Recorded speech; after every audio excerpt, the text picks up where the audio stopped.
সংসদ ক্যাফেটেরিয়াতে খেতে গিয়েছি, খাবার তুলছি, একজন সম্মানিত ওয়েটার এসে বলছেন যে ওই পাশে বিরোধী দলের জন্য ফ্রি খাবারের ব্যবস্থা। আচ্ছা, এটি কোনো প্রশ্ন হইলো?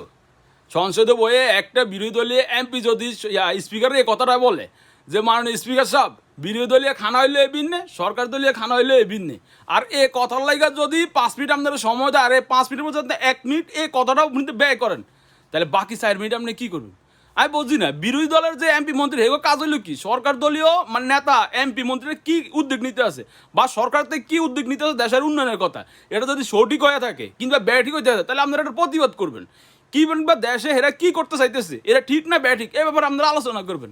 আপনারা আলোচনা করেন কি যে সরকার দলীয় খানা হইলে এভিন্নে, এরপর বিরোধী দলের খানা হইলে এভিন্নে, সরকার দলীয় টয়লেট হইলে বিএপি, বেসরকারি মানে বিরোধী দল যারা আছে আগে টয়লেটগুলো নর্মাল। তাহলে এইভাবে যদি হয়ে থাকে, আপনারা যদি এইভাবে যদি প্রতিবাদ কিংবা প্রশ্ন এটি সংসদে বয়ে যদি এইসব কথাই কয়ে থাকেন, তাহলে আমি মনে করি বাংলাদেশে যারা আপনার করে ভোট দিছে এরাই বড় ভাব করছে।